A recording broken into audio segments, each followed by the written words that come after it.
Hello hello, bonjour à toutes et à tous et bienvenue dans cette nouvelle vidéo. Je suis Marion Massacrier, j'ai une formation, un diplôme et un titre d'ostéopathe et cela fait quelques années maintenant que je me suis spécialisée vraiment dans tout ce qui est santé féminine, troubles gynécologiques et maladies gynécologiques. Donc si tu veux bien suivre les nouveautés et avoir accès à tout plein de contenu gratuit, n'hésite pas à t'abonner à ma chaîne YouTube.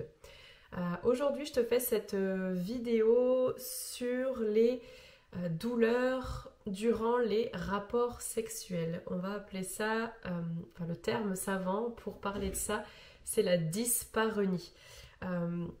Donc la dyspareunie, vraiment, c'est une douleur que les femmes ressentent au moment de la pénétration vaginale. Donc que ce soit une pénétration pendant un acte sexuel, mais aussi pendant un examen comme une échographie endo-pelvienne. Ça peut être aussi une pénétration avec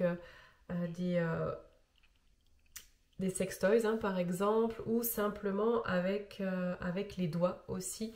Toute pénétration en fait va être douloureuse chez les femmes qui souffrent de dyspareunie. Donc en fait ces dyspareunies vraiment elles peuvent être superficielles, donc elles vont se situer à l'entrée du vagin. Donc on va être beaucoup plus sur des tensions, des douleurs du plancher pelvien, du périnée, mais elles peuvent aussi être ressenties beaucoup plus profondément à l'intérieur du bassin, voire même à l'intérieur du ventre, du bas-ventre. Donc ces dyspareunies, elles ont différentes origines, elles ont différentes causes. Ça peut être totalement une cause mécanique simple, comme des tensions très très importantes au niveau du périnée, au niveau du plancher pelvien, hein, qui vont venir serrer et réduire l'élasticité de l'orifice vaginal. Ça peut être aussi une cause mécanique en lien avec un accouchement, une mauvaise rééducation périnéale par exemple, mais aussi une cicatrice au niveau du périnée comme on peut en retrouver dans le cadre de l'épisiotomie. Une cicatrice qui aurait mal qui aurait mal guéri, qui serait pleine d'adhérence et qui serait très très raide, peut venir entraîner en fait des tensions, une perte d'élasticité finalement des tissus ici. L'endométriose aussi est une des causes qui crée les dyspareunies ainsi que certaines inflammations pelviennes. On va pouvoir retrouver aussi certains facteurs hormonaux, hein, qui vont être à l'origine des dyspareunies. Par exemple, quand il y a des déséquilibres au niveau hormonal, que ce soit pendant la ménopause par exemple, ou en lien avec un SOPK ou simplement des troubles hormonaux, on va pouvoir retrouver une sécheresse au niveau du vagin vraiment. Et cette sécheresse vaginale peut venir en compliquer en fait la pénétration et mettre en crispation les muscles du plancher pelvien et du périnée.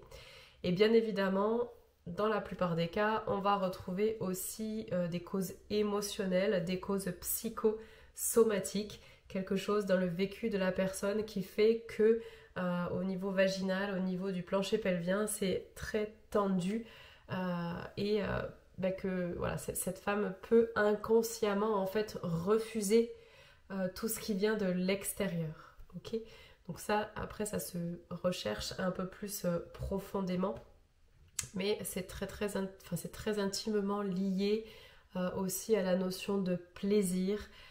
Quel plaisir en fait tu te donnes à toi-même, que ce soit sexuel, mais que ce soit de simples plaisirs en fait du quotidien. Est-ce que tu prends du plaisir à faire les choses simples aussi de la vie?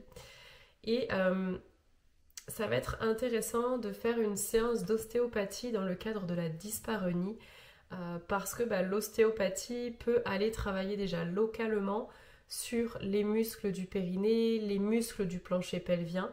L'ostéopathe va pouvoir travailler sur le coccyx aussi où tout le périnée vient s'attacher.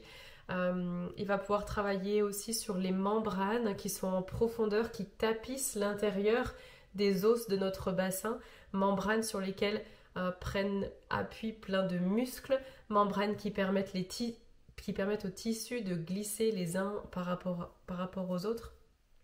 Donc ça va être intéressant de faire cette séance ostéopathique pour venir libérer dans un premier temps toute la zone locale qui peut être bloquée. On va pouvoir agir aussi avec l'ostéopathie sur les viscères, bien évidemment, le vagin, l'utérus, le rectum qui se trouve juste là derrière. On va pouvoir agir aussi sur la vessie pour redonner en fait de la mobilité, redonner de l'espace, faire en sorte que cette zone respire et aussi faire en sorte qu'il y ait moins de pression sur le périnée, sur la zone pelvienne. On va pouvoir travailler en ostéopathie aussi sur les adhérences, sur les cicatrices, tout ce qui est post-opératoire, que ce soit les cicatrices de césarienne, que ce soit les cicatrices de cœlioscopie, que ce soit les cicatrices aussi d'épisiotomie. Avec l'ostéopathie, on peut travailler vraiment là-dessus et il y a des super résultats pour retrouver de l'élasticité et retrouver de la mobilité au niveau de la cicatrice.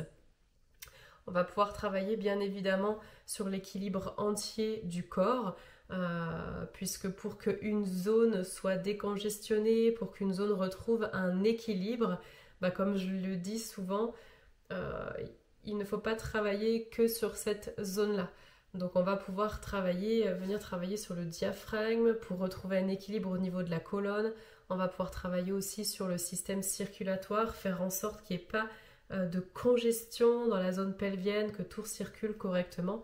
Et bien évidemment, le petit plus de ma spécialité, on va pouvoir travailler sur l'origine émotionnelle de ces tensions pelviennes. Qu'est-ce qui fait que chez toi aujourd'hui, toute pénétration est une souffrance au point de ne plus vouloir en fait avoir de relations sexuelles, ne plus vouloir non plus te faire du bien par toi-même, etc. Voilà. Donc si tu veux en savoir plus sur ce que je propose, sur le travail en fait d'ostéopathie somato-émotionnelle, n'hésite pas à me laisser un commentaire en dessous de cette vidéo, n'hésite pas à me rejoindre sur mes réseaux, Facebook, Instagram, dans lesquels je donne énormément d'informations là-dessus. Voilà. Ciao!